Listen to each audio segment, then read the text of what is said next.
Welcome back, or welcome if you're new here. If you haven't watched the prior parts, I highly recommend starting there first. There is crucial context you'll miss otherwise. And while I'll briefly recap key points from part 1, the earlier videos covered these issues in far greater depth. Jennifer Holland, clearly a talented actress capable of delivering nuance, intensity, and charm. At least for me, it's impossible not to notice her skill, range, and beauty.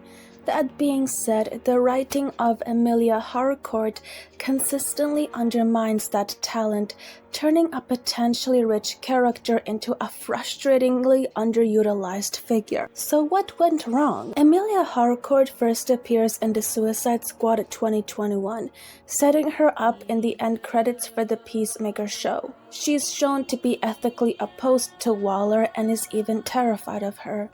From a narrative logic standpoint, it should have been her to knock Waller out. Instead, the film introduces a nameless woman. This creates a narrative vacuum because Emilia was following Waller's orders out of fear, yet Waller continuously always punishes her, and it's never explained why. Moving into Peacemaker, Season 1 introduces her as a moral counterweight to Amanda Waller. She has the professional training, experience, and history with Waller to back up ethical field norms. We see it when she gently criticizes Christopher Smith for killing Flag. No one ever told you to kill Flag. Made the only choice I could. Funny for you how often the only choice in killing people coincides. That line isn't cruel, it's precise. It establishes that Emilia understands the difference between orders, interpretation, and moral responsibility. Episode 2 backs this up when she criticizes Waller. You don't know her like I do. I saw Waller knowingly sacrifice troops, including a colonel in the United States Army, to meet her objective. This isn't a rebellion, it is institutional memory speaking, and her mistrust of Leota is entirely logical within a professional intelligence framework.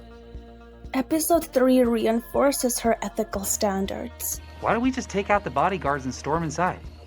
The bodyguards are probably just innocents hired to protect them. This is crucial because it establishes that Emilia Harcourt does not default to violence. She differentiates between perpetrators and bystanders. She recognizes civilian labor and she respects proportional force. Everything about her characterization is consistent, grounded, and intentional, until it isn't. Adebayo, what are you doing? Take care of it. Take care of what? I'm not one of anything. I'm former Secret Service. I don't think he's one of them. Doesn't matter. He's seen us. And Peacemaker needs our help. Listen, now. I haven't seen anything, okay? My wife's name is Mary Ann. Why are you prolonging this? Married 16 years. People aren't depending on us. Mason, Declan, and Jaden. I love them more than anything in the world. Don't do this. Up until this scene, Emilia is defined by procedural morality. The man is unarmed, has surrendered, and is begging for his life, explicitly invoking his wife and children. Under international law, domestic military law, and the UCMJ, shooting him is not a hard choice, it is an execution.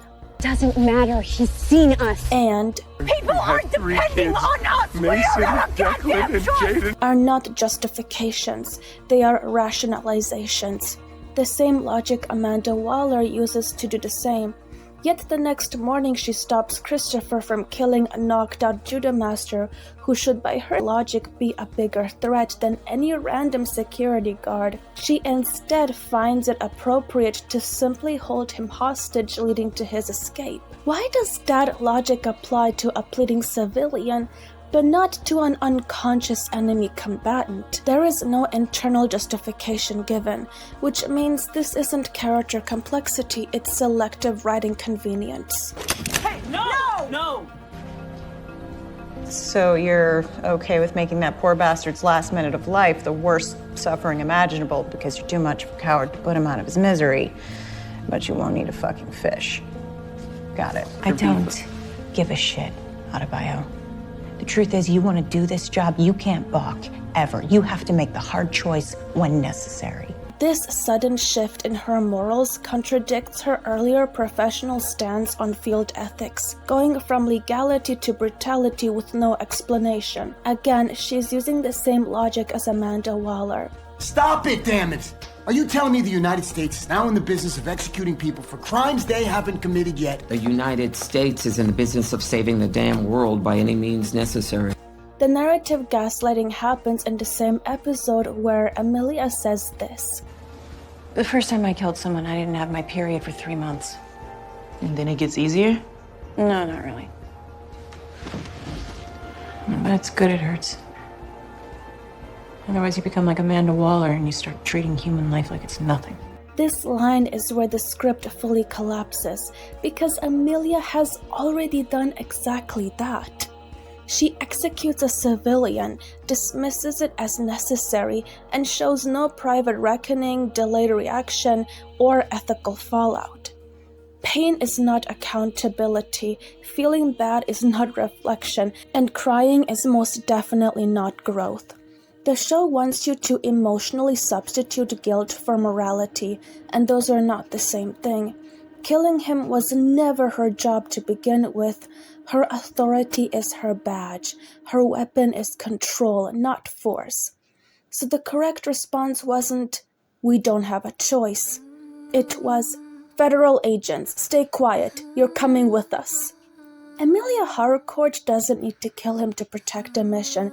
She needs to assert authority. High-pressure situations are exactly why rules exist.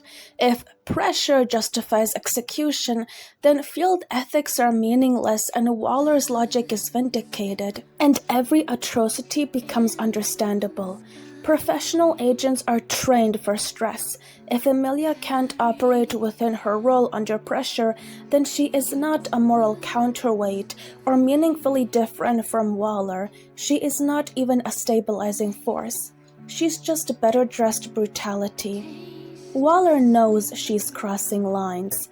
Emilia insists she's not, and that's more dangerous, because Waller owns her monstrosity.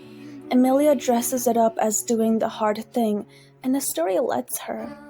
And where the writing completely crescendos into nonsense is this argument. Well, I'm not the one who just betrayed one of our own. Oh, okay, so it's okay to shoot an innocent man begging for his life, but this you have an issue with? He is a fellow soldier. Pretty random rule, that the only lives that matter are the lives of the ones who fight beside us? Yes! This is not a character flaw.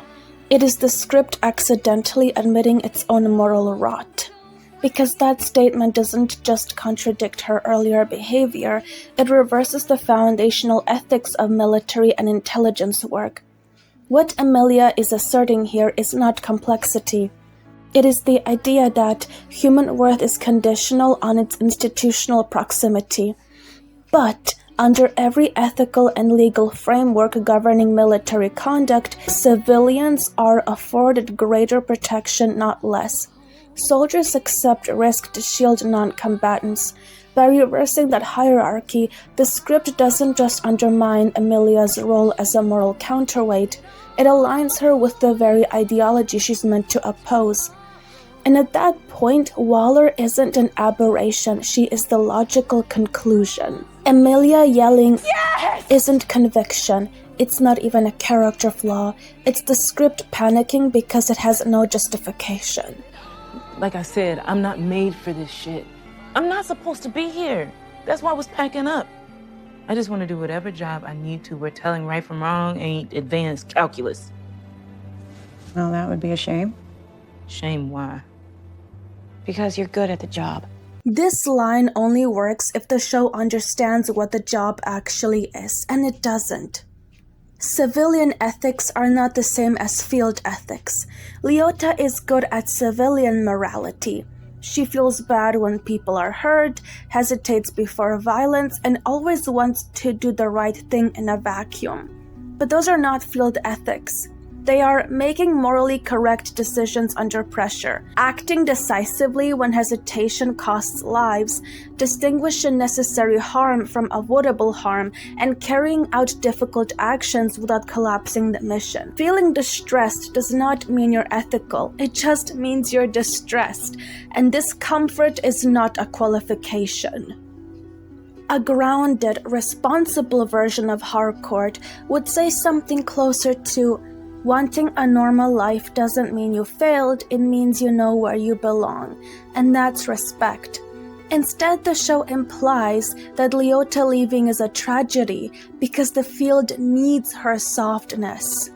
Because emotional vulnerability is somehow a substitute for capability, and that's dangerous writing. Because the show's moral logic becomes harm without reflection is fine, and reflection without capability is heroic. And that's not ethics, that is emotional favoritism. Leota is not good at the job. She is just good at feeling bad about the job. This scene is where Emilia is finally openly held accountable for her tribalism, but it fails. Why? She's not the one holding the 3 workers at gunpoint. It's Vigilante. Narratively, Harcourt's meant to be more reasonable, so of course she won't let him do it. Do we really have to kill these people?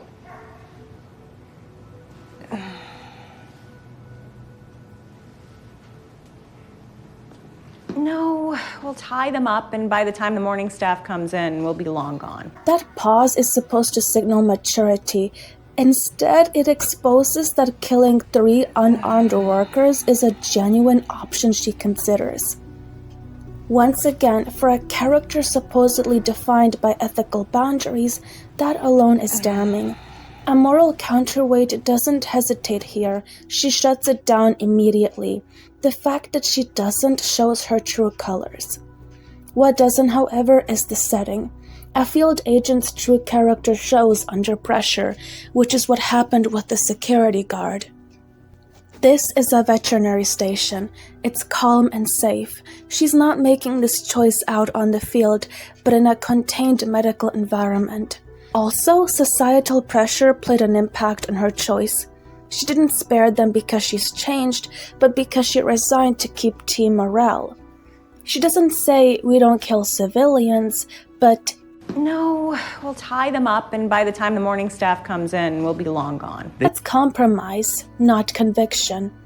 Emilia hasn't rejected her earlier logic, she simply learned when it's socially inconvenient to apply it. So, what happened here? The show wanted Emilia to be 2 things at once: the Waller-opposed ethical field agent, and the tough girl who traumatizes Leota. And those things can coexist. My question is, did that really require Emilia to remorselessly murder an innocent pleading guard? No. And more importantly, it actively undermines the story's stated themes. Amanda Waller, who is capable of ordering atrocities, is already there. They had Viola Davis in the cast. The show already had the perfect vector for moral horror. They just chose the wrong character to carry it. Imagine something like this. Waller orders the execution remotely. Leota hesitates, panics, and freezes. And Emilia intervenes, not to pull the trigger but to anger Leota. Emilia opposes Waller by saving the person, or the act happens through coercion. And now you get the trauma without moral incoherence. Leota still loses her innocence, but Emilia becomes a stabilizing force, and Waller, rightfully so, stays as the architect of brutality. Emilia's ethics should affect her personality too. She's mostly abrasive, cold, and even cruel to others. John didn't do it. Thank you. He's too big of a pussy to betray us. All right. And, don't worry about Harcourt. She doesn't really like anybody. And this time you didn't balk, huh? New girl, get your shit off there. Damn. This is the only desk with sun. Take the one in the middle. Yeah, I don't think so. Hey, new girl's an expert over here, John. Well, she's entitled to her opinion. Thank you. Her stupid fucking opinion.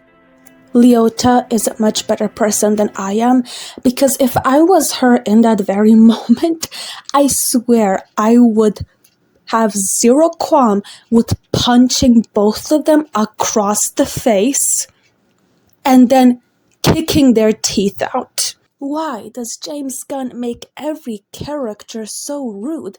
Not just like one or two characters that actually fit that role? You know, like how Rex Splode was quite rude?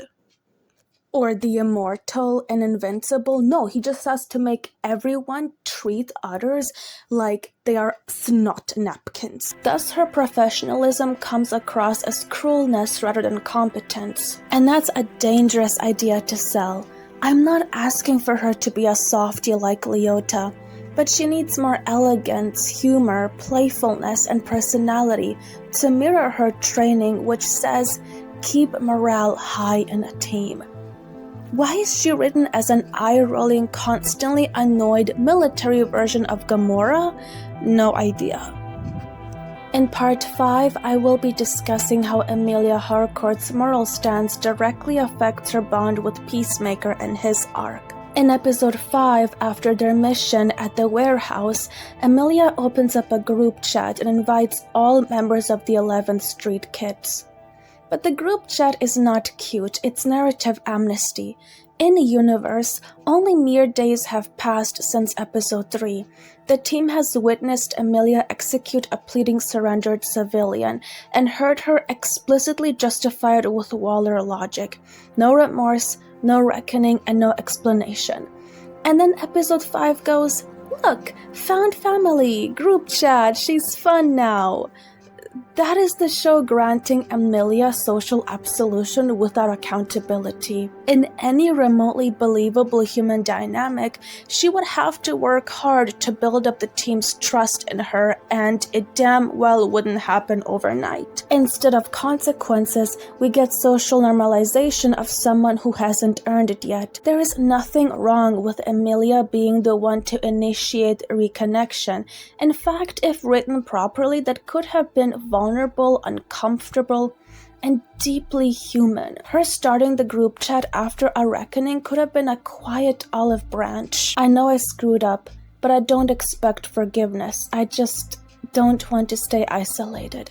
If Emilia had crossed a moral line that severe, then rebuilding trust would realistically involve accepting that people don't feel safe around her just yet. This is especially important if they were going to make her the team leader at the season finale after Murn's death. The narrative pretends as if her choosing the least awkward option under societal pressure makes her fit enough to lead now. This is succession by convenience, not character logic. Leadership is clarity under pressure, and she shows the very opposite. This tribalism also affects her dynamic with Rick Jr. How would a bond between them be possible if Emilia believes that only soldiers matter, civilians are disposable, and hard choices under pressure are acceptable? Flag wouldn't respect her realistically one bit, and vice versa, Emilia wouldn't stand Flag's nobility, leading to constant clashes. What these two should have been are battle buddies who deeply respect and love each other platonically. Think of something like Kratos and Freya or Sonya and Jax. And now after Rick's death, Emilia's struggling to uphold the resistance he led against Waller's ethics, which should affect her dynamic with Peacemaker, except it doesn't. Never does she have a clear confrontation with Chris about what he did. She doesn't even need Rick to have mattered to her emotionally for her to watch Chris like a hawk. Even professionally, her conduct towards Peacemaker is indefensible. He murdered a fellow operative and nearly murdered a young, vulnerable woman, and acted under Waller's coercion. She would have watched Christopher relentlessly, testing his judgment and withholding trust until he earns it. But not only does she forgive him quickly, she deeply respects him. In episode 5, she snaps a photo of him and the team, smiling at him. In episode 6, she gifts him a gun she customized a dove of peace on, knowing it means everything to him and his beliefs. She extends the olive branch by admitting that he's not so bad and tells him her real name. Episode 7, she defends him in front of Leota. You did it, didn't you? Waller sent you here for this express purpose. Did what? Planted a diary in Peacemaker's trailer. And in the first You're place. gonna lone shoot her, the poor He has a bastard? He was your fucking friend. Well, I'm not the one who just betrayed one of our own. He is a fellow soldier. He is a fellow soldier. And in episode 8, she reaches out for his hand at the hospital. Why? Because the script needed her to, meaninglessly, a shallow build-up to an empty romance arc. Season 2 only makes this worse, as we're meant to believe Rick was her only friend. She loved him so much she swore revenge for his death at his funeral. But does she ever act upon it in Season 1? Does she feel conflicted? Does she grieve? Does her intimate softening towards Peacemaker feel more organic? I think we know the answer to that.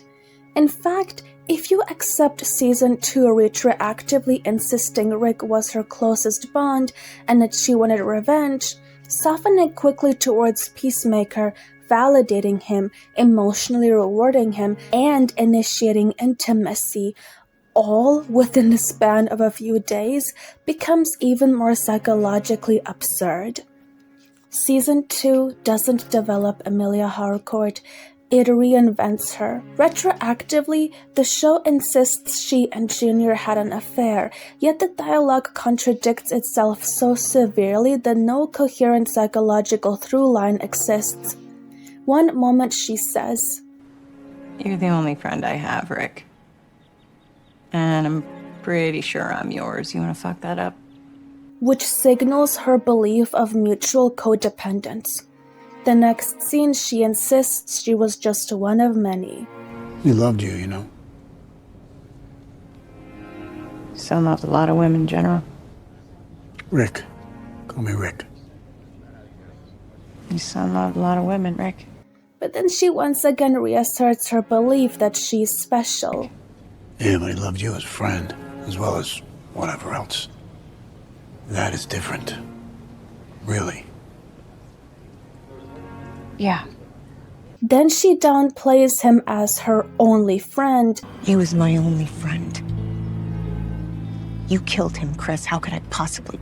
And He was my friend, and he had a girlfriend, but I guess, yeah, we had a thing, as mortifying as that is to say. This whole time, I've been trying to get close to somebody whose boyfriend I killed. He wasn't my boyfriend. He wasn't my boyfriend. if you go with the most charitable writer-favoring interpretation, she and Rick Jr. were a real thing. It retroactively makes her sudden intimacy towards Peacemaker in Season 1 and her continued feelings towards him in Season 2 psychologically grotesque. Not complex, not tragic, but incoherent.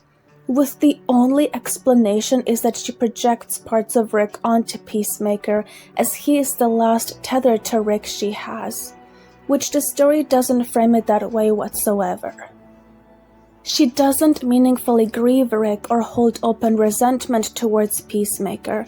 She never reminisces fondly of his memory or talk about him in any way. What makes this even more egregious is that the script refuses to let Emilia Harcourt process her betrayal, falling for the man who killed the love of her life. She never wrestles with this. She never mourns properly, never questions her own feelings or contemplates the moral consequences of developing intimacy with the man who destroyed her closest bond. Rick died condemning Chris. His final words, Peacemaker. What a joke. were meant to reverberate through the narrative, to haunt Chris and remind everyone of the gravity of his actions. Rick didn't die loving Peacemaker, he didn't die conflicted, and he didn't even die misunderstood. He died flat out rejecting Peacemaker. That means any character who claims to have loved Rick has 3 options afterward. 1. Reject Peacemaker. 2. Grapple with loving someone Rick condemned. Or 3. Reinterpret Rick as wrong. Harcourt does none of these. Rick's final condemnation should be a constant point of friction, a moral obstacle she cannot simply step around. Loving or even respecting Peacemaker should come at the cost of betraying Rick's judgment, values, and ultimately his memory. But once again, the script never allows her to confront that contradiction, which she absolutely should. She never asks herself what it means to reach for the man Rick died condemning. She never interrogates whether her growing intimacy with Chris is a betrayal, a coping mechanism, or a self-deception. She never reframes Rick as wrong, nor does she defend him. Instead, Rick's moral stance is quietly erased. His final words are left unchallenged. They're not grappled with or mourned. They are simply made irrelevant so the romance can proceed uninterrupted. Harcourt does not reconcile her feelings with Rick's judgment. She bypasses it. And that is the real betrayal. Because when a story refuses to let a character wrestle with the values of the dead, it isn't honoring their loss, it's discarding them. I learned the hard way to not be afraid of death, Sarah, because a life without loss is one without love. And most telling is, she meets him where he is, by gifting him that gun with a dove of peace she customized on. This is a weapon personalized with an ideological emblem, the one Rick died condemning. You don't do that unless you're saying, I see you, I understand you, and I accept the way you justify what you do. Especially not after he killed your friend. Especially not after that friend died condemning him. This isn't years later, or after prolonged reckoning, or after trust rebuilding. This is only 5 months after Rick's death, days after the execution of a civilian. Mere days after meeting Chris, before any confrontation and before any accountability. So what this communicates is not healing, it's alignment. And this is not complexity, it is narrative cowardice. The story takes a character introduced as morally grounded, competent, and emotionally disciplined, and erases her internal logic entirely, all for a shallow, convenient romance that undermines both Rick's legacy and Emilia's established integrity. Only once does she finally say, He was my only friend. You killed him, Chris. How could I possibly? And even that was under pressure, never at her own accord. Harcourt was introduced to us as someone who doesn't take BS from anyone, especially not from other men. She is self-respecting to a fault. Just trying to, relieve some of the stress that's been building up over the years. Cool, and I'm just trying to fucking have a beer, but whether it's those douchebags or you, I guess that's just something that I can't have in my life because, I don't know, I wear makeup. You know what? Fuck yourself, Chris. The idea that Harcourt would gleefully engage in an affair with a superior, especially one who is romantically involved with a traumatized June Moon, a world-ending entity host, simply doesn't work for Emilia's character. A woman like her would never cheat, particularly with a man who openly sleeps around and is emotionally tangled with others. Your son loved a lot of women, General. Your son loved a lot of women, Rick. All while she pleads with him to just leave June already. One of her most defining traits, reinforced across both seasons 1 and 2, is her loyalty and her firm condemnation of any form of betrayal. You're gonna lone shooter the poor bastard? He was your fucking friend. Well, I'm not the one who just betrayed one of our own. What's Harcourt at? What? She fucked me. I was about to get out. Harcourt tackles me, knocks me unconscious. Chris, there's no way Ems could do that, right? Is it true you knocked out Chris and turned him into Argus? No, of course not. No, he was about to get shot in the head by a PMSing cyborg, and the only way I could save his life was by taking him down. What? You're just who I think you are, girl. And that's a good thing. Crossing me? I didn't fucking double cross you, Chris. I saved your goddamn life. What? A cyborg had a gun pointed at your head and was about to take you out. The only way that I could save you was to do what I did. And you should have fucking known that. You should know that I would never, ever do something like that to you. For her to consent to intimacy with a man, it would require that he earn her respect through sheer devotion, honesty, and no-nonsense integrity. Affairs, promiscuity, and inflated egos are the opposite of what would ever break through her standards. With like you and Rick Flag or whatever? I mean, he's a good guy. He's not gonna fuck around on me. The last thing I need is getting my heart broken again because you're curious. You really hurt me.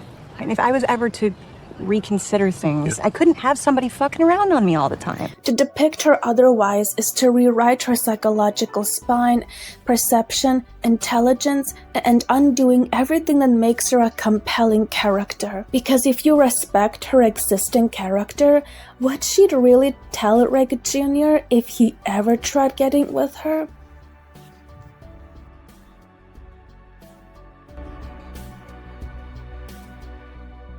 But it only gets worse. The show can't decide which version of the affair it wants, which is why the dialogue collapses into contradiction. But the most consistent interpretation of this affair is that Junior was grooming her and manipulating her while being with June and many other women, fundamentally reshaping her morals and worldview. She doesn't see herself as his girlfriend because she believes she isn't worthy. Her desire for revenge at his funeral becomes a natural extension of this manipulation. Even in death, she feels compelled to prove herself to him. I'm not claiming this is canon, but it is the interpretation that fits the on-screen evidence the closest. And if we read it this way, the narrative owes a serious explanation, because this is not minor character mismanagement. This is a complete moral and psychological redefinition of a character, one that the series never addresses or justifies. Again, Emilia will never get into that situation to begin with. She's too no-nonsense to fall for something as obvious as a cheater telling her, "You're different." Not because she's invulnerable, but because manipulating and abusing a woman like her would take subtlety and build-up, not an overt affair. Season 2 turns her romance with Peacemaker into a rom-com trope. He keeps asking her about their kiss on the boat, and she refuses to answer with clarity every single time, like a love interest in a sitcom, which is far from the no-nonsense tough Harcourt we know. Look, I have no interest in you other than your ability to fight for us. Just because you're handsome doesn't mean you're not a piece of shit murderer. Think I'm handsome? Oh my God, please fuck off. She's incapable of simply telling him, "Chris, we tried. It doesn't work. You killed Rick and I held him dear to my heart. I'm sorry." Boom, done. And it's not like tension and conflict can't be built from characters that should be responding like adults, actually responding like adults. On paper, the date is supposed to mean one of these things, and all of these could be valid, but none of them work because the show never commits to which one it is. Emilia knows this going into the date. Chris has been in love with her for 3 years. He's emotionally fragile, guilt-ridden, and obsessive. Junior's death is the central barrier between them. Chris is not dating casually, he is invested. And he does not know of her relationship with Junior in the past. That means going on a date with him is not neutral or harmless, and it's not exploratory in an innocent way. And a professional, emotionally literate adult like Emilia, who values discipline and boundaries, would understand that agreeing to the date is already a commitment signal. So the question becomes, if she already knows she can't really be a thing with him, why say yes at all? If Emilia truly believed that she can't do this because of Rick's death, then why did she not draw the line before? She danced with him, took shots, flirted, had physical closeness and emotional openness. At that point, she has already reignited Chris's hopes, validated his pursuit, and escalated the emotional stakes. She knows someone is deeply in love with her. She indulges that attachment, then withdraws without clarity. And throughout the whole season, no one ever challenges Emilia's loyalty to Flag Jr. and to Peacemaker. Senior could have been that character, but he doesn't do what he should be doing. Economos similarly doesn't care. We don't even know if he is aware of the affair she had with Junior. Emilia's loyalty to Peacemaker is absolute and unquestioned, as if he personally funds her insurance and bills. There is no interrogation of her judgment, no reflection on her past respect for Rick, no professional scrutiny, just compliance to narrative convenience. And here is where it gets unhinged. The episode 6 interrogation room scene. For simplicity's sake, I'll only cover Emilia's side of this scene in this video, and part 5 will cover Peacemaker's.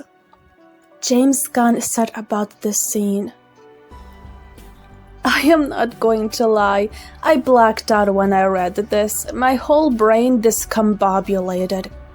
In this scene, Peacemaker confronts her about her relationship with Junior, and she responds, He was my friend, and he had a girlfriend, but I guess, yeah, we had a thing, as mortifying as that is to say. This whole time, I've been trying to get close to somebody whose boyfriend I killed. He wasn't my boyfriend. There are so many issues here. First, the emotional laundering. He was my friend reframes the relationship as innocent adjacency first, not lover, affair partner, a friend. He had a girlfriend, not I slept with someone who was taken, I betrayed June Moon, the host of an ancient sorceress, not I participated in deception. She instead externalizes the moral weight of the affair onto Rick. The wording here matters. It's not, I helped someone cheat, it's, oh, he had a girlfriend. We had a thing is a massive red flag. It's vague and unserious on purpose, and this phrase exists solely to avoid naming the harm and to avoid accountability and specificity. As mortifying as it is to say, this is emotional substitution. Being mortified is not the same as taking accountability and responsibility. Cringing does not equate to guilt. Chris's line is really weak, but it offers a level of self-recognition and names the situation for what it is. He wasn't my boyfriend. This is where the script collapses fully, because this is not clarification, it's pure deflection. It reframes the issue as technicality and minimizes Rick's importance and misplaces Chris's guilt. Instead of engaging with, you killed a person I loved, it's, no, you misunderstood the label. I didn't hide it, Chris. I made my disdain for you pretty apparent when we first met. That changed, of course. I didn't hide it, Chris. This is an extraordinarily dishonest claim, because affairs rely on secrecy. The line tries to absolve her of deception, reframing her as honest, and dodge the fact that Chris was betrayed. I made my disdain for you pretty clear when we first met. She's shifting the topic from Rick, June, betrayal, death, to her attitude towards Chris. That changed, of course. And this is where the scene gives up completely. Nothing about this is, of course. This line completely avoids time, development, conflict, guilt, grief. It just asks the audience to accept that intimacy is inevitable between these two, instead of something that has to be earned, resisted, and cost something. Where is the, you killed someone I loved, I betrayed someone who trusted me, I don't know if I deserve to be here, Rick died believing you were a monster, I don't know what that makes me, and so much more. Most damningly, she brushes her bond with Rick under the rug like it was nothing important. The narrative won't let her hold Chris accountable for what he did. You just keep talking around it. Chris, I'm a fucking nightmare! And there it is. The entire season built upon the reason why Emilia cannot be with Peacemaker. His murder of Rick Jr. And here, it's conveniently ignored. It doesn't matter. She clarifies nothing. She doesn't set any firm boundaries. She doesn't open up. Nothing. Instead, the script pivots to a new reason why she can't be with Chris: her mental health. And while that's valid on its own, him killing her only friend should be something that her mental health hinges on. So you're right, what you said on the roof the other night. What I do is I go and I get in bar fights. I know. Just so I can fucking feel something. Calling herself a nightmare is not vulnerability, it's branding. She's assigning herself an aesthetic label instead of naming a behavior. I hurt people. I crossed lines. I did something I can't justify. I'm a nightmare tells us nothing actionable. It invites reassurance, not reckoning. And while she has a level of self-awareness, it comes across more as self-soothing. She's not saying, I need to change. I don't want to be this person. I'm afraid of what I've become. I don't know how to change. She's saying, I acknowledge this in a way that makes it manageable. Oof. And this is narrative deflection. And this line sounds like honesty, but it isn't. It rings hollow because it's more of a trope, not a truth. I fight to feel something is a shorthand. It tells us she's numb, but not why, not when, and not how it manifests elsewhere, and not what it's costing her. It avoids casuality. She never connects it to the guard she executed, Rick's death, her ethical collapse, abuse under Waller, her betrayal of June, her years in the field. We're just left to assume that she's just like this, and that's lazy and dangerous writing. It also reframes violence as coping and not harm. She doesn't say that she hurts people when she does this. She doesn't say how scared she is of how easy it is. And she doesn't say that she doesn't know how to stop. The violence is romanticized, not interrogated. This isn't opening up, because opening up requires specificity, ownership, and consequence. It just gives vibes and aesthetic labels. It's written to justify intimacy and soften the audience. That's why everything stays vague. Because the moment she says something like, I killed a man who begged me, I betrayed someone who trusted me, Rick died thinking you were a monster, and I don't know what that makes me, the romance collapses under its own weight, so the script refuses to engage with it. The show turns the season's most crucial moral and emotional conflict into a punchline for romance. Emilia's trauma, Junior's death, Peacemaker's arc are all ignored.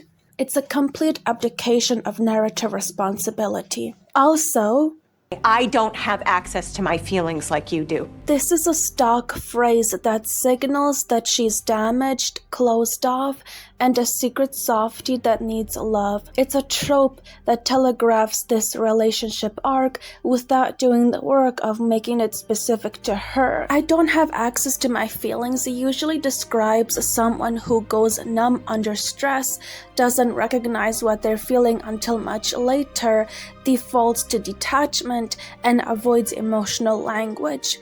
And also a person who freezes instead of exploding, and that is not Emilia. She doesn't freeze, she snaps. She doesn't intellectualize, she judges. She doesn't go blank, she goes sharp. Think of something like Solid Snake. He knows exactly what he feels, he just doesn't narrate it. He compartmentalizes, he doesn't lack access. And that's the same with Emilia. Been wiped out. Is that right? Is that all you have to say? I thought they were your comrades. Yeah, too bad. Too bad. Did you know they were used as a decoy to support my infiltration? No, but it doesn't surprise me. Man, you are cold. They were your friends. What do you want me to say? That you killed them? Or She is reactive, blunt, expressive, openly loyal. Fuck that shit! I fucking forgave you for double-crossing me? I didn't fucking double-cross you, Chris. I saved your goddamn life. What? A cyborg had a gun pointed at your head and was about to take you out. The only way that I could save you was to do what I did. And you should have fucking known that. You should know that I would never, ever do something like that to you. Sorry. And so that hurt my feelings, to be honest. You want to talk about feelings? Visibly shaken when hurt, openly furious, tender when she softens, devastated when people die. She's capable of warmth and cruelty. And that is not someone disassociated from their emotions. That is someone who feels very strongly but keeps control over how much vulnerability they allow others to see. This is just generic vulnerability language instead of character-specific psychology. So we get vague numbness, bar fights, I'm broken, I can't feel like you do, instead of operational guilt or survivor's shame, moral injury, betrayal, anxiety, or rage at herself. And once I expose Peacemaker's side of this romance, this entire scene Gunn deems as the emotional core of the season will collapse right in front of your eyes. The problem here isn't that Emilia is closed off, it's that she has been rewritten into a withholding device. Deflection becomes her entire function in the plot. In good writing, repeated deflection usually means one of three things. The character is repressing something specific, the character is strategically lying, or the character is psychologically fragmenting. But in Season 2, what's happening is that there's no escalation, no interiority, no cost, no contradiction in private, no new information, no confrontation payoff, nothing. It's less character psychology and more like the writers stalling a reveal. As we have already gone over, Season 1 Emilia is blunt, confrontational, and morally rigid.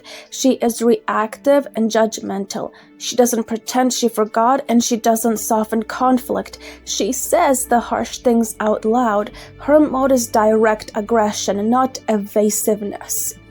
She doesn't, I don't remember, whatever. She goes, yeah, the kiss was a mistake. We will not work out.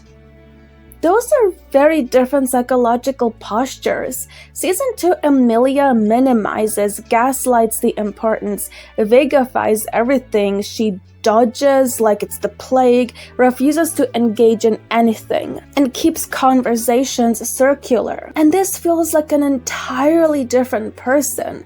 Her coping mechanism in the past was control and emotional hardness. And now it's switching to airy denial, vagueness, and faux forgetting with soft dismissal. And without dramatizing the internal shift, it's what breaks the continuity in her character.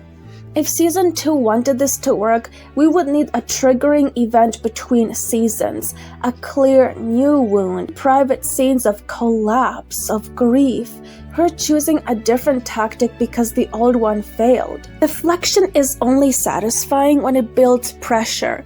It costs the character something. It creates new problems.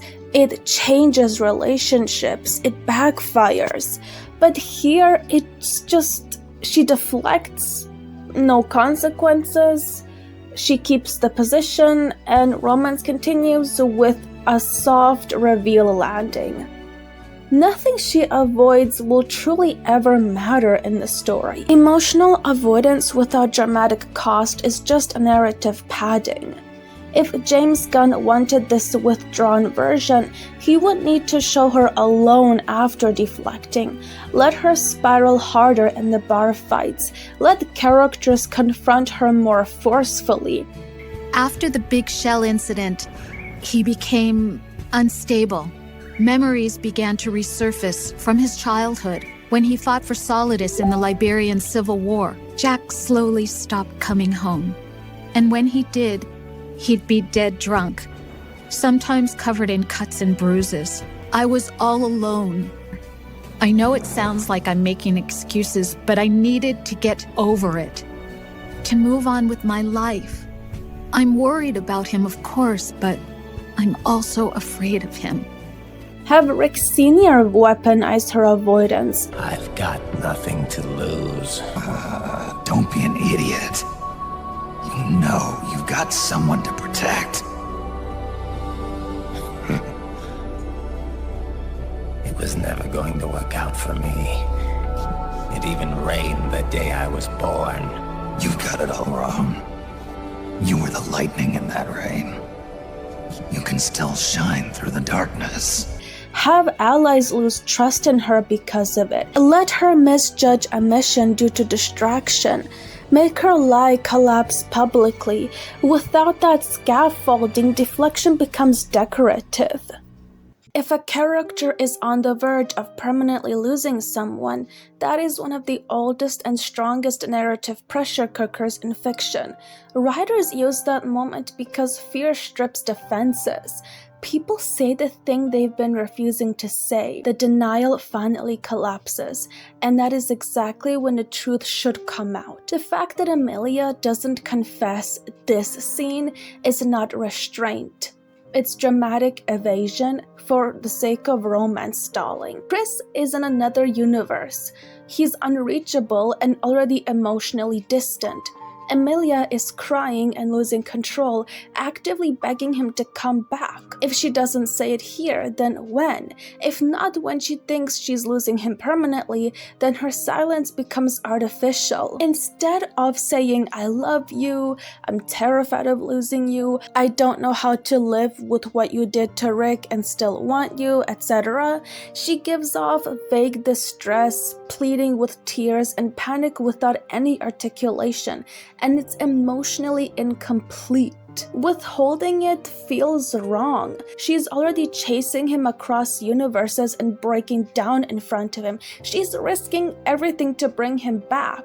So the barrier isn't internal anymore. It's external and imposed by the writers. Also, if you introduce alternate versions of the same characters, the entire point is contrast, confrontation, and psychological destabilization. Multiverse stories are not just sci-fi toys. They exist to force characters to confront who they could have been and reopen unresolved guilt, to externalize regret, provoke jealousy, self-loathing, and so on. If you don't use the alternates for that, then they are just props. Softcourt is a psychological mirror. She is softer, a non-combatant, emotionally transparent, openly in love with Chris and previously involved with Rick Jr. And that's a narrative nuclear weapon aimed directly at Emilia's identity. Putting them in the same story but not letting Emilia react is wild. She should clock immediately how freely Softcourt loves and resent it, fear that Chris prefers it, and see the version of herself that didn't harden due to field trauma. Rick Jr. being alive in this universe is almost worse.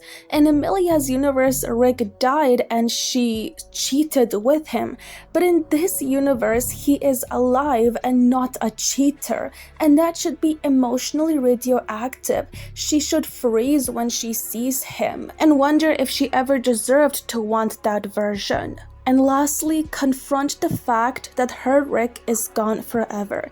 The fact that she never met him, despite this scene teasing it in the trailer, is complete narrative cowardice. Yet, I must say that Softcourt acts more as a symbolic mascot. Harcourt is armored, violent, emotionally frozen, and morally compromised, whereas Softcourt is nurturing, boundary-setting, romantic, gentle, and ethically firm. And that's a binary, and binaries flatten. I mean, just look at the visual coding. Softcourt always wears skirts, works in an office, is emotionally articulate, pets dogs, soft lighting, park scenes. Harcourt is always in tactical gear, gets into bar fights, uses profanity, is hyper-aggressive, dismissive, and brutal. That isn't subtle character variation. This is Saint Universe versus Trauma Universe. And Softcourt accidentally exposes Harcourt's writing problems. Softcourt does exactly what I say Harcourt should be. Softcourt leaves a cheating partner. The last thing I need is getting my heart broken again because you're curious, Chris. You really hurt me. Chooses someone faithful. With like you and Rick Flag or whatever? I mean, he's a good guy. He's not gonna fuck around on me. Refuses to compromise, articulates her standards, and prioritizes emotional safety. And if I was ever to reconsider things, I couldn't have somebody fucking around on me all the time. You ship out today. You should really be with June. Jealous? You know I'm not. I'm just not fond of lying. Yeah, she's a fucking sorceress. And? I'm serious. I know, that's the problem. Maybe it's worth it. A hole through the planet. Me and you. You're the only friend I have, Rick. And I'm pretty sure I'm yours. You wanna fuck that up? He was my friend, and he had a girlfriend, but I guess, yeah, we had a thing, as mortifying as that is to say. He wasn't my boyfriend. I didn't hide it, Chris. I made my disdain for you pretty apparent when we first met. Yeah. That changed, of course. Good night, you don't hate me. I know you know I don't. Which means Harcourt's passivity is no longer inevitable, it's chosen. So instead of this multiversal chase, they should have combined Harcourt and Softcourt into one character. Tough, womanly, deeply broken, capable of love. Principled, emotionally starved, has boundaries, a trained killer, not just a stoic wall. And that is one psychologically dense deuteragonist. And it would have solved half the structural problems I keep talking about. It's like the show seems nervous about letting a hard woman also be openly romantic, nurturing, principled, or emotionally articulate in the same body, so it externalizes that into another universe. It's a very old narrative habit. We can't let our tough woman be soft, so we'll give softness to a duplicate. But real people are both, and elite operatives absolutely are. Episode 8 spent much of its runtime with Emilia finally acknowledging to herself what happened on the boat date, and yet it's Chris who pushes her for answers on whether their kiss meant anything to her. She deflects with being a mess in the head at first, but then she finally answers. Of course it did. Fucking asshole, it meant everything. Her declaration is reactive, not introspective. The moment is stripped of depth because the narrator refuses to allow her inner life to dictate the pacing of the romance. Emilia doesn't choose this confession.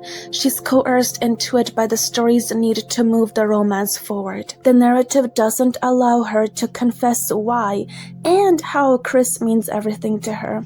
Because the truth is, he doesn't. She's only in love with him because the script needs her to. Thus, she has no justification and she can only answer predictably. By any standard of romance writing, genre, literary, or cinematic, this line is lazy. It reduces what should be a multi-layered emotional confession into a one-dimensional reactive soundbite. The audience should feel tension, catharsis, and resonance. Instead, they feel meh. This scene is also played as the ending to their romance, with the natural conclusion being that they'll stay as friends. Except 1 week in universe later, they end up together anyways, with zero resolution regarding her mental health and the death of Rick. This is not me being too critical, this is a missing act break. Genuinely, structurally missing. This is not a fast romance, it's a teleport. This scene is framed as a boundary confession, not a union, an admission of a feeling without resolution, a moment that should increase tension, not release it. Then she walks away.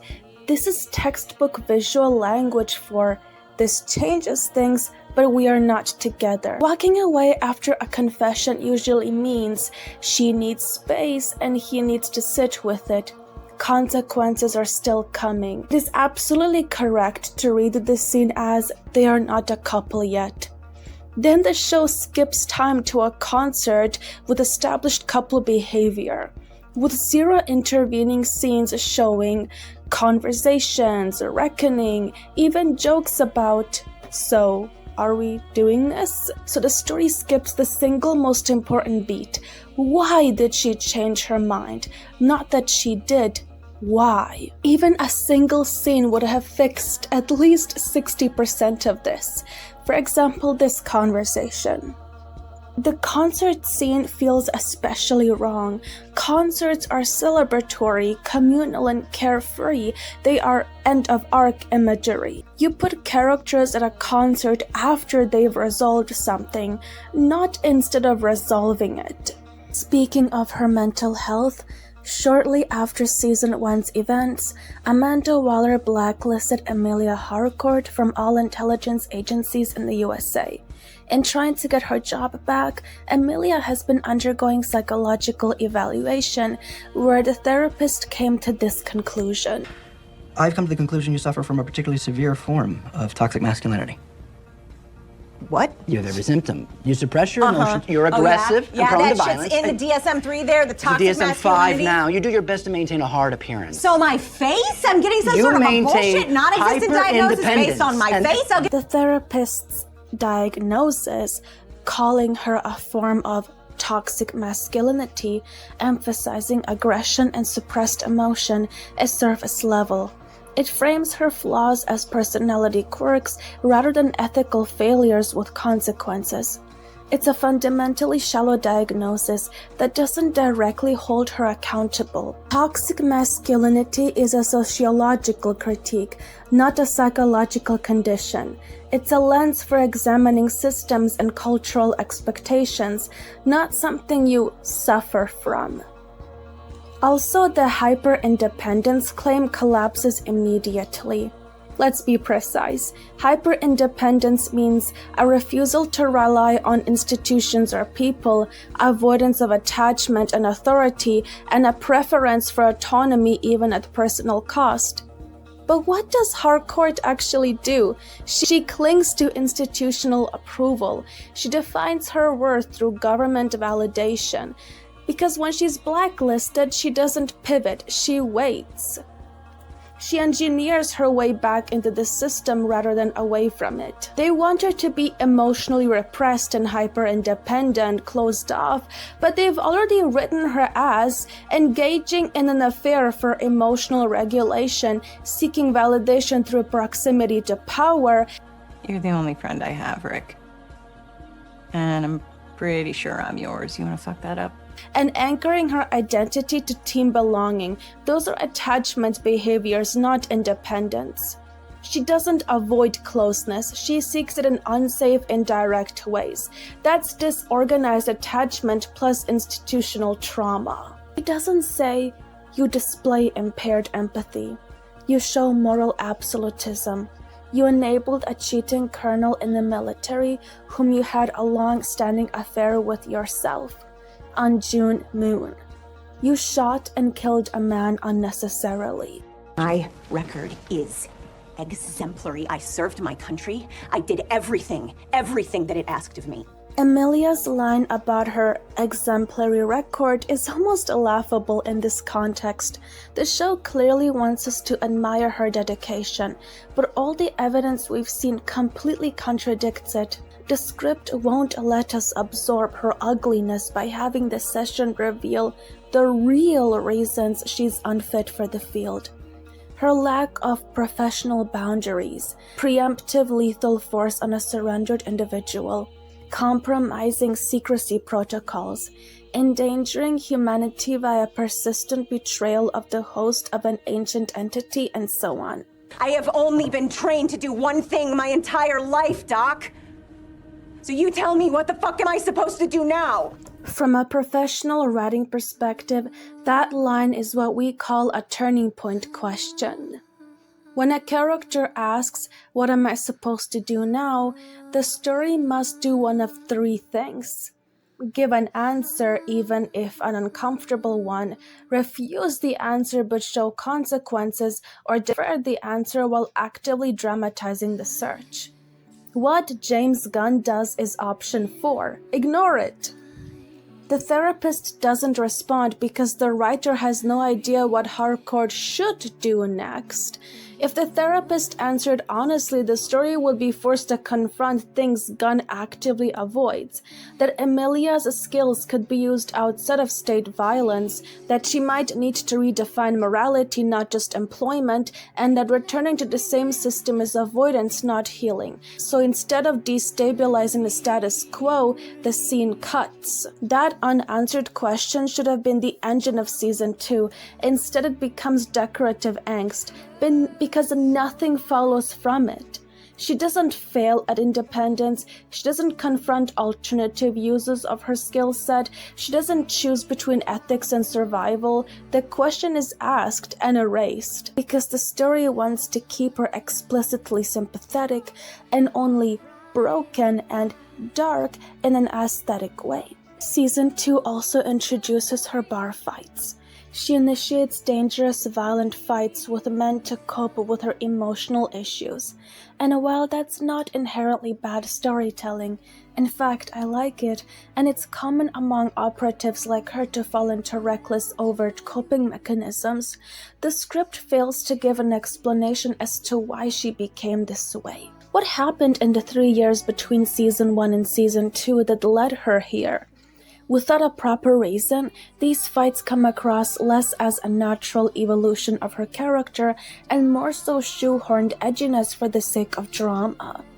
The biggest flaw here is aesthetic moralization again. The bar fights are treated as stylish, cool drama. The narrative doesn't weigh the stakes, which makes her recklessness feel consequence-free. What Emilia is doing is outright dangerous, not just for her, but for her allies and family. She initiates these fights with gangsters and gangster-adjacent men who do not take provocations like this lightly. Women like her in their hands end up with fates worse than death. There are fates worse than death. Killing them is too easy. They stalk their families, friends, and allies. They abduct them for sexual gratification, underground cage matches, torture. Emilia herself can get in even further trouble with them or with the law if she intentionally or even unintentionally kills someone to survive or simply out of rage.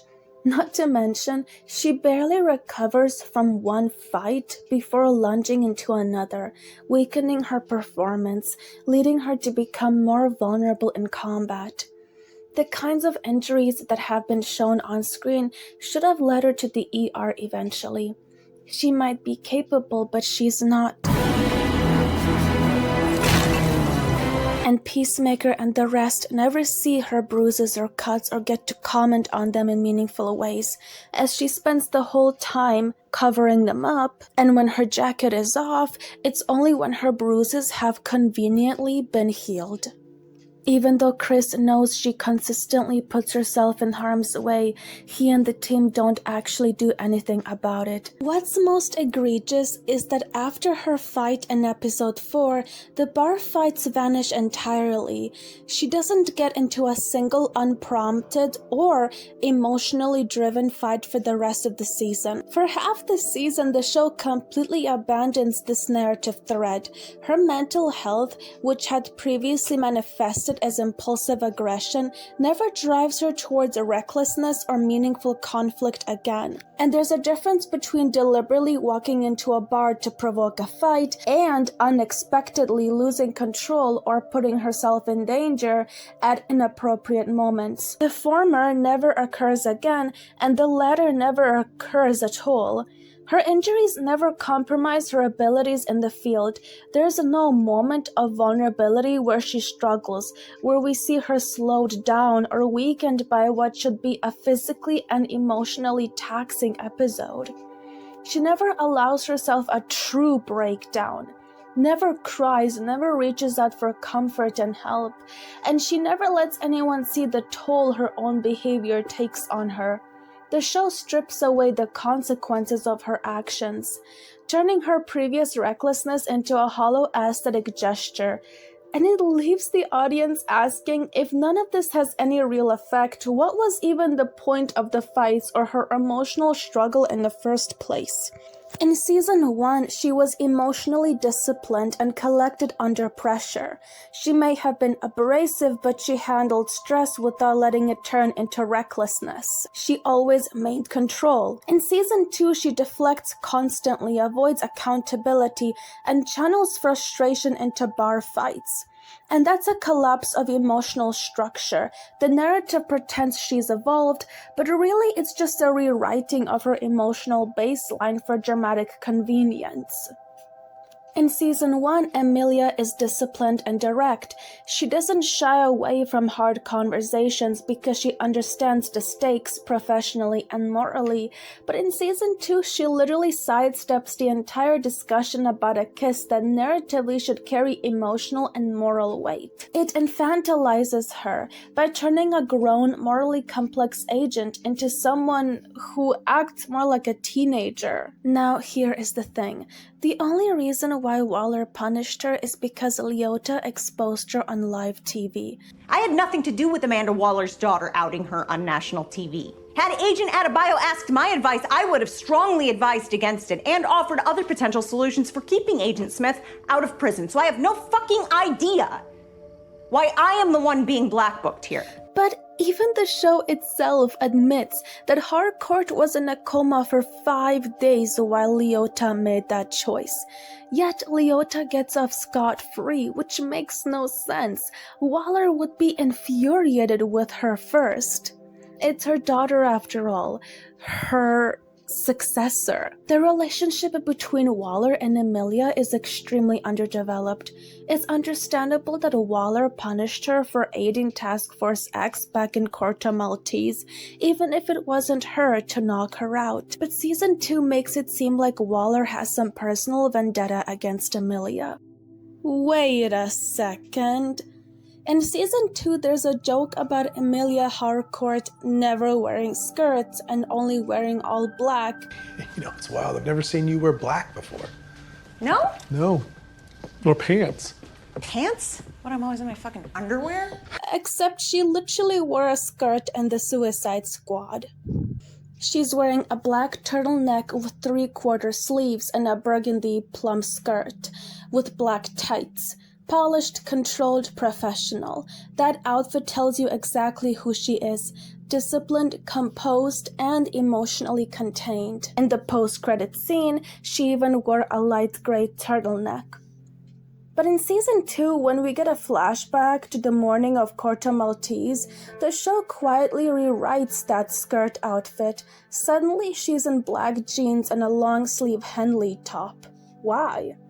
Because season 2 doesn't want the Harcourt we met in the movie. It wants a different one. This isn't a wardrobe mistake. This is a retroactive character rewrite. The joke about never wearing skirts only works if the audience forgets the film entirely. And that tells me the joke isn't about Emilia, it's about what the writers want her to be now. When you can't even keep a character's clothes consistent across the same event, you're not evolving her, you're flattening her. And if the details don't matter, then neither does the character. It's like the writers wanted Harcourt to have stakes or tension with Waller, but couldn't be bothered to justify it.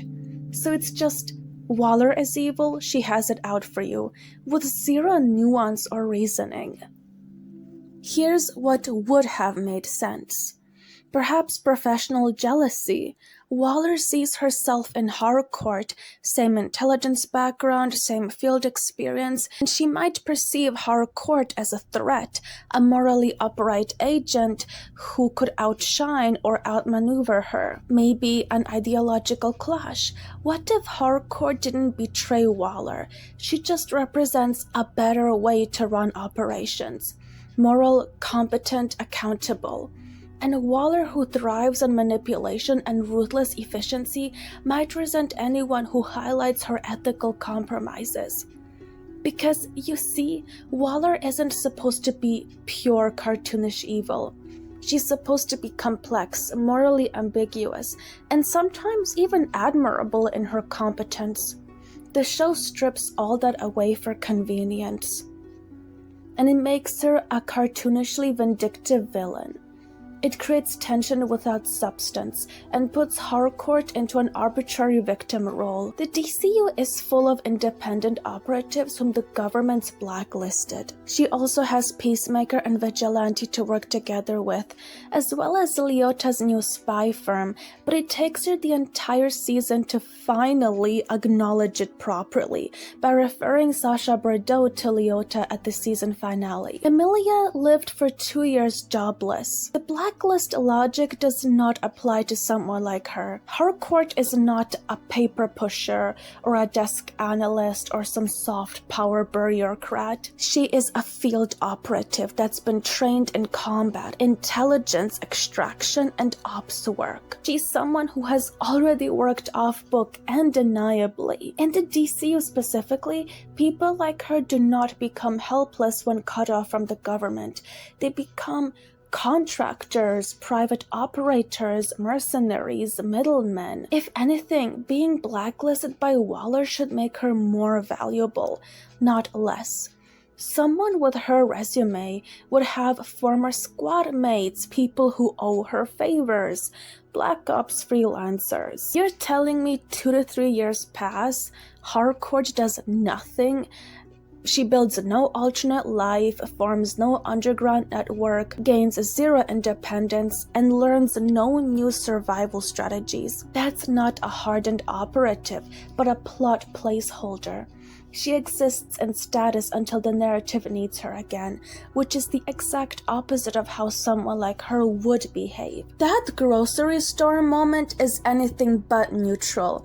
It's a choice the narrative makes that exposes the entire illusion.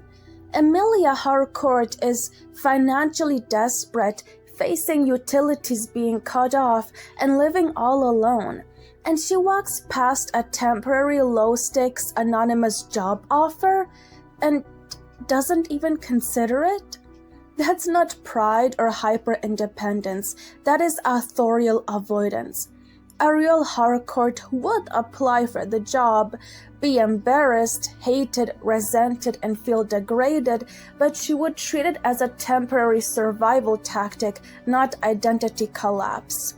Because this is a woman who survived Amanda Waller, and you don't survive Waller by being precious about dignity. The reason she doesn't apply is not psychological, it's aesthetic, because James Gunn needs her to look cool broken, not humiliated in a way that lingers through systemical struggling or material compromise. Because once you show her working retail, the fantasy of the tough woman cracks and the stakes become real.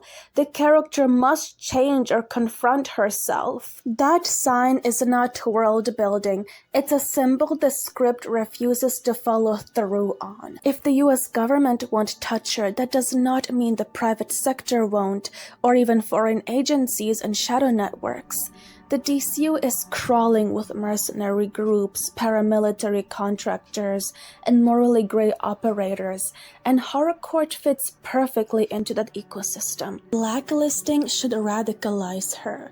It should force her to redefine loyalty, test her ethics without institutional cover, harden her spine, or break it and rebuild it. Instead, the show treats blacklisting as the end of the world. And that's not tragedy, that's infantilization. A woman with her background would never just sit around for 2 years waiting to be let back into the system that discarded her. Don't get me wrong, wanting back into the system isn't wrong, but doing nothing else is. What's wrong is that she has no parallel survival strategy and no ideological shift. She doesn't test her ethics outside of the government's shadow. She never confronts what serving her country means without orders to follow. And she never realizes the system will always eat her alive. She just waits. hopes. And for a character framed as disciplined, intelligent, and hardened by field work, it's incoherent. That Rick Sr. betrayal? Oh my. That part is egregious from a writing standpoint. She pretends to betray Peacemaker in order to manipulate Rick Sr. to get off the blacklist. On paper, that could be morally rich and really interesting. In execution, it's hollow because there are no real stakes. Rick Sr. doesn't punish her, distrust her, retaliate, and he doesn't test her loyalty. He just gives her the job back, so what was the risk? She doesn't lose anything. Not her team, moral standing, not her safety, not her future, nothing. She walks through the fire and comes out untouched. And that's consequence avoidance. It's not clever writing. The system bends to her instead of her confronting it. By episode 5, she's fully back in, operational, forgiven, and by the end she leaves Rick Sr. and joins a shiny new intelligence agency, bringing along defectors from Rick Sr., suffering zero long-term fallout. So what did blacklisting mean? Nothing. It didn't challenge her worldview. It didn't force her into ethical conflict. It didn't demand her to sacrifice anything. And it did not reshape her identity. It was a temporary inconvenience, turning her into a damsel in distress. And when a story refuses to let institutional punishment actually cost something, it destroys its own stakes. From a writer's perspective, this is why her arc feels fake and unfinished. Growth requires displacement, accountability requires loss, agency requires risk. Harcourt is never displaced. She never loses. She never risks something that doesn't immediately come back. The audience is being told she's competent, but the narrative never lets her prove it. That's why she feels like she's aesthetically broken and like she's stalling. She's allowed to look damaged, but never to be changed by that very damage. Harcourt doesn't grow in neither season 1 nor 2. She resets, which is fatal for a character who should be forged by pressure. Another relationship that's thwarted is between her and Senior. Harcourt is visibly uncomfortable around Senior in every scene. Her body language is closed off, wary, and stiff, and that tells us something is wrong, but the script never tells us what. Senior is written as overtly manipulative to us, the audience, but to her, he frames himself as protective, benevolent, paternal. However, we know everything he does is transactional. Now here's the issue. If Emilia is as intelligent, experienced, and psychologically sharp as the show wants us to believe, she should clock him almost immediately. But the writing never confirms whether she recognizes his manipulation and tolerates it strategically. The Rick Jr. factor is criminally underutilized. This is the part that hurts the most narratively. Rick Sr. is not just some guy. He is the father of the man she loved, the man who died violently, unresolved, and condemning Peacemaker. And yet, we don't know if she stayed in contact with him after Junior's death. We don't know if she cut him off deliberately. We don't know if she associates him with guilt, grief, anger, pain. 3 years pass. 3. And when he becomes the head of Argus, she doesn't reach out for help, reinstatement, or even closure. That suggests one of two things. Either she doesn't trust him at all, or the writers didn't think through the emotional continuity. And the show never clarifies which. If Harcourt believed him, why didn't she reach out when she was blacklisted? If she didn't believe him, why doesn't the show let her articulate that distrust even subtly? The silence isn't meaningful silence, it's missing connective tissue. The biggest red flag is Harcourt's logic in protecting Christopher. Booking him into Argus does not neutralize Rick Sr. It hands him leverage. He's the one who controls Argus, prisons, the narrative, paper trail. So this doesn't protect Chris at all in the long run. And when Chris moves into the multiverse, Harcourt's response is to chase him and drag him back while still doing nothing about Rick Sr. She wants Chris near her, not out of danger. And the prison arc? She waits until she can secretly extract him. But then what?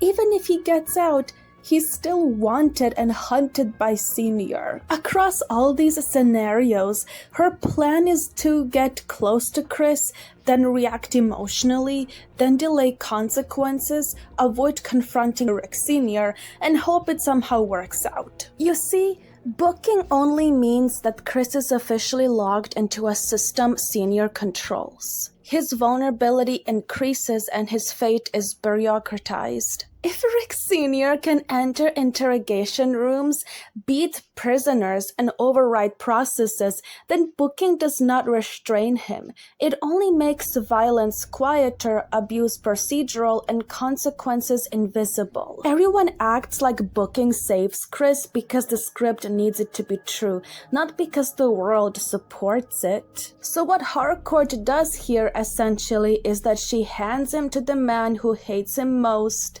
and the story pretends that's protection. So instead of she outmaneuvered power, we get that she trusted the system that already failed her. And even if she protected Peacemaker, why does she still want to work under Rick Sr. and rely on him to aid her in getting off the blacklist? Logically, realistically, she cannot have it both ways. The show wants this impossible combo to exist. Harcourt stays loyal to Chris emotionally while regaining her position in Argus professionally, while Senior somehow tolerates both. But that is not how power works. Rick Sr. is a man whose grief has explicitly turned into vendetta. There is no version of this where Senior says, "Sure, keep hanging out with my son's killer, no problem." Let's slow it down and take Rick Sr. at his literal word, because the show explicitly hands us the terms and then pretends they don't matter. I'm thinking there may be a way for you to get back into good graces of the U.S. government. Anything. You have to bring us Peacemaker. There is zero ambiguity here. That phrase means one thing in intelligence language: complete loss of agency. Once she does that, she's out of the decision-making loop. She thought she could fake betray Chris but still protect him. This implies that she believes Rick Sr. will honor her emotional boundaries and she'll be allowed to advocate for Peacemaker afterward. But this is objectively stupid given Rick Sr.'s entire motivation. A woman with her background would know. Once you hand over an asset, you lose leverage. What Harcourt needs versus what she wants. She needs to be off the blacklist so she can work somewhere in intelligence, pay her bills, and have professional legitimacy again. However, she does not need to work under Rick Sr. or stay close to Argus operations. What she wants is to keep Chris in her life, to not lose him, to avoid fully choosing sides, and to avoid confrontation with Rick Sr. How? Harcourt seems to believe Rick Sr. can help me professionally without interfering in my personal life. That belief is foundationally wrong, and a woman with her background would know that. Because blacklists are political, not administrative. If Rick Sr. removes her from the blacklist, he is publicly vouching for her loyalty and signaling trust to other agencies. That means that the government will expect alignment, monitor associations, and will absolutely care who she stays close to. You do not get selective approval in intelligence work. Staying friends with Chris is not a personal decision. It is a political statement. So, why did all this happen? The story didn't want Emilia Harcourt to be real. It wanted her to be useful. And that is why she fails as a consistent character. She is a patchwork of conflicting traits, plot-driven behaviors, and shallow emotional arcs. Everything about her character is externalized for drama, meaning she never faces any accountability. Her relationships with the other characters are dictated by their needs, her trauma is aesthetic, her violence is stylish, and her ethical violations are conveniently overlooked. James Gunn is very good at vibes, found family aesthetics, quippy trauma, and that we're all broken but we're friends now emotional shorthand. A woman confronting the father of the man she loved, the man who killed him, her sins on the field, her carrying grief, guilt, unresolved loyalty, and moral fracture are not moments, but processes. And James Gunn does not write processes. What's happening here with Emilia is textbook infantilization layered over adult competence, and it's a structural writing problem, not an accident. The show establishes her as trained, experienced, morally grounded at least in early season 1, able to differentiate civilians versus combatants, calm under real field stress, quick thinking. But then the script constantly undermines her agency. First, the infantilization of her emotional responses. She kills a civilian with no personal reckoning. She spares 3 employees under social pressure, not conviction. She rapidly softens towards Peacemaker and engages in a forced romance arc. Her moral and emotional decisions are dictated by plot necessity, not character logic, are treated like something to be puppeted by narrative convenience, rather than being the natural outcomes of her personality and experience. Then there is infantilization through sexual narrative convenience. A woman with clear ethical boundaries suddenly consents to intimacy with a man who violates every boundary she respects, including loyalty and fidelity. Then there is professional infantilization. Being blacklisted is a huge event. A competent agent with her history should have explored alternate career avenues, strategically leveraged her skills, and tried to reclaim her agency. Instead, she's narratively frozen, flailing. The script treats her like she's incapable of adult-level problem solving. Accolades I can live without. I'd rather not do without my utilities, which are about to be shut off. It's the classic strong but needs help trope taken to extremes. Her competence exists, but it doesn't drive the story. She doesn't act like a professional. She's just there to react to plot cues. And then there is the infantilization via her loner status. What this show is doing is taking a character whose life and profession would naturally include a complex web of relationships, such as mentors, allies, networks, and stripping all of that away to make her look tragic. Field agents, operatives, and intelligence professionals operate in a world built on networks, favors, and connections. Even lone wolf types rely on a web of contacts. Emilia being isolated doesn't just hurt believability, it actively contradicts the kind of resourcefulness her training and career would give her. Simplifying her motivations by declaring that Rick Jr. was her only friend, the show actively reduces her entire emotional life to a single point of attachment. It makes her actions predictable, her relationships thin, and her personal stakes shallow. A character like Emilia has layers, mentorship bonds, rivalries, professional grudges, alliances, even casual camaraderie that informs how she navigates missions. None of that exists here. One of the clearest yet sneakiest ways the narrative infantilizes her is through her cruelty and rudeness. Rudeness is being used as a shortcut for authority. In mature writing, a competent professional doesn't need to be rude to establish dominance. Their authority comes from decisiveness, clarity, consistency, moral confidence, and control of the situation. Harcourt should naturally command a room just by how she moves, what she prioritizes, and what she refuses to tolerate. She is surrounded by an inexperienced civilian, a non-combatant tech guy, an emotionally stunted man-child, and a murder gremlin. In that context, a real professional would default to boundary setting, instruction, delegation, containment, and situational patience. Instead, the script makes her snappy, dismissive, and petty, because that's the easiest way to signal that she's the serious one, and that's teen movie authority. This post-credit scene is small, but it's incredibly revealing. Look at what happens. Economist expresses physical discomfort, and she responds with snappy sarcasm. He proposes a logistical fix, she refuses without reason. She gains nothing from forcing him to walk, and he gains nothing from the punishment. And that's not professionalism, that's petty control. A seasoned operative would say something like, "No, we need to keep the vehicle out of sight, John. You gotta suck it up, we're in a timetable." Rudeness replaces moral authority because the script avoids ethics. Tone is not ethics or competence or maturity. When a character relies on tone instead of reasoning and flattens them. This reads as infantilization rather than toughness because adult toughness looks like restraint, selective engagement, controlled escalation, and knowing when not to react.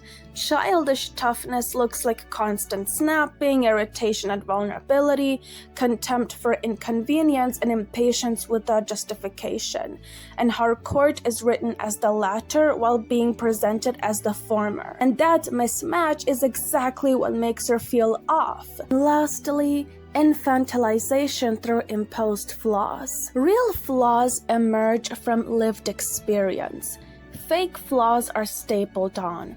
In strong character writing, flaws are not arbitrary. They are adaptive survival strategies that no longer fit the present context. For someone like Emilia, a woman with 18+ years in intelligence, with field trauma, ethical conditioning, and survival instincts through hierarchy, her flaws should naturally arise from that environment. But the narrative doesn't trust her experience to generate flaws, so it assigns her generic ones for plot convenience. Professional writers are trained on a principle that boils down to a character's flaws must be a logical outcome of their history, not a narrative convenience. So, here is a method. You look at the character's environment, training, trauma, adaptive pattern, and maladaptive carryover. Now, for Emilia, this funnel is obvious. Notice what's not on that list. Impulsive affairs, ethical randomness, adolescent self-destruction, incoherent loyalty shifts. Those don't come from the funnel. If the narrative respected this funnel, her flaws would likely include over-control, not impulsivity, emotional compartmentalization, rigid moral frameworks, delayed emotional processing, difficulty transitioning out of institutional identity. And as we have discussed earlier, her supposed flaws never cost her anything. Infantilized characters get flaws without consequences, learn lessons without sacrifice, and regain stability without transformation. Emilia isn't punished for ethical collapse. She's not isolated for betrayal. She's not forced to rebuild trust and isn't required to change behavior. Her flaws are cosmetic. They exist to justify scenes, not arcs. And all of this infantilization does three things. It neutralizes the threat of her competence. When a character is competent, skilled, intelligent, morally grounded, they create narrative tension naturally. They are capable of achieving goals, resisting antagonists, and challenging other characters in meaningful ways. Competence threatens the plot in an organic sense. It makes the audience wonder if and how the character will succeed, what obstacles will challenge them, and what consequences will result from their decisions. Part of the appeal of competent, connected characters is that their relationships open doors for emergent storytelling. Allies can betray her, colleagues can challenge her, mentors can push her. Removing all of that to force artificial plot-driven drama leaves the story to rely on aesthetics or comedic beats instead of organic tension. So if you infantilize this character by limiting their decision-making, restricting their agency, or by forcing them to act in ways that are inconsistent with their established skill set, you neutralize that natural tension. The character becomes a passive observer or plot device, and their competence no longer drives the story. Conflict loses weight, tension becomes manufactured, and the audience loses faith in the character. The infantilization degrades ethical consistency. Ethical consistency means characters acting in ways aligned with their established moral code or logic, and that's what makes them believable and trustworthy. Even morally gray or anti-heroic characters need internal logic. Their decisions should be predictable within their worldview, even if they surprise us in interesting ways. So the effect of infantilization here is that their ethics become malleable to whatever the plot requires. And this hurts the story because the audience can no longer understand the characters' decisions as meaningful. Instead of what will they do next, tension, we get what will the writers make them do, tension. The moral stakes get flattened. If the character's ethical compass can be rewritten episode to episode, no choice feels consequential, and moral crises becomes hollow. Ethical dilemmas are always central to drama because they challenge characters and force growth. So if ethics are plastic, growth is impossible. Another reason for all this is once again not exclusive to Emilia but to many others, such as both of the Rick Flags. Heavy themes require moral differentiation.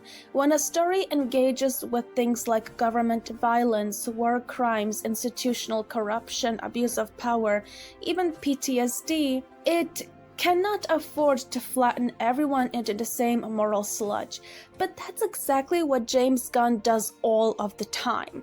Instead of different characters embodying different ethical positions, different responses to trauma, and different lines they will or won't cross, he writes everyone equally as kind of bad but kind of lovable. So everyone copes with violence, sex, cheating, and has the same or similar moral framework. And that's where the absurdity and frustration come in. Because when everyone is compromised in the same vague way, accountability disappears, moral judgment collapses, and the story loses its spine. Trauma stops being something that shapes values and becomes just a vibe. In James Gunn's stories, trauma is present everywhere, but it never meaningfully changes behavior in a consistent way. Everyone's messed up is not moral complexity, and it becomes especially gross when the text insists this man or this woman is actually good without showing where she draws the line, what she refuses to become, and who she protects at her own expense. This is what Jennifer Holland claims about Harcourt in Season 2. Now let's walk this through. Different shades requires contrast, meaning we should see her competing with her own values, struggling with conflicting impulses, dealing with decisions that cost her something, and moments where one side of her loses something. What we actually get in Season 2 is nothing. She loves Rick Jr. but never actively mourns him. She resents Peacemaker but never confronts him. She feels guilt but never changes her behavior because of it. She's conflicted, but she never hesitates in a way that costs her something. Contradictory emotions must be shown, not asserted. Her struggling with duty versus conscience, her love versus her loyalty, her guilt versus her self-preservation, and her anger versus restraint. But her emotions are never allowed to collide on screen. A tortured soul requires sustained interiority. A tortured character doesn't just cry about being broken or say vague things about her pain. Torture is demonstrated through rumination, avoidance with specificity, self-sabotage that backfires, choices that reveal fear or something far deeper. But Emilia never truly meaningfully spirals. She never makes a decision that worsens her position. She never pushes away the wrong person in the wrong way. She never clings to a wrong belief for too long. And she never misjudges someone because of unresolved grief. Her torture is aesthetic, not structural. The show confuses backstory pain with present conflict. Season 2 leans heavily on her affair with Rick and that she's been blacklisted and is emotionally numb, but none of these things are actively pressuring her in the present. Good writing turns past trauma into bad decisions now, blind spots now, misaligned priorities now. Harcourt's past exists as lore, not as an actual driving force. That's why it feels hollow, because it never interferes. The therapist scene proves the problem. A scene like that should do one of two things: either destabilize her self-image or push her toward a reckless or vulnerable choice, or both. So when Jennifer says a lot was asked of her emotionally, the audience quite reasonably asks, where did that emotional labor land in the narrative, because we never see it metabolized. And this feels like gaslighting to attentive viewers such as myself. What's happening here is more insidious. The intention was complexity, but the execution avoided the risk, and the show flinches away from that every single time. Emilia Harcourt often gets flack as a character due to writer favoritism inherited by being portrayed by Jennifer Holland, James Gunn's wife. And while that certainly is the case as to why she's written the way she is, it's not Jennifer's fault, and putting down her great performance for the sins of the writers is ridiculous. I, for one, am deeply upset that, outside of Gunn's projects, she for some reason doesn't get any roles. Prior to meeting James, Holland was a small actress playing small roles in low-budget projects. Most people don't even remember her appearing in Brightburn, The Suicide Squad, and Galaxy Volume 3. Her breakthrough was as Emilia Harcourt in Peacemaker. This was her true time to shine, but her character was flattened into the trope of a lifeless, abrasive, tough, yet secretly soft woman layered under layers of infantilization. And perhaps it's because of that as an actress she hasn't been considered by others. When you play as an incoherent cliché, no matter your connections, the industry will look past you. It's a deep shame. I can really only imagine Jen's excitement to finally be in big projects after years of struggling in the industry, only to be boxed in again. You'd think her career would take off drastically, but it really has not, and she doesn't seem up to doing anything else, so it really makes me question what's going on. But I do believe that Emilia Harcourt's failed character has something to do with it. I do love Emilia. She's gorgeous, charismatic, competent, and deep down incredibly sweet when she's written well. She's had so much potential to break through as a new, fresh, and unique take on a tough female field agent trope. In my DC fanfiction, she's one of my most complex characters. It's unfortunate that her legacy is wasted beauty.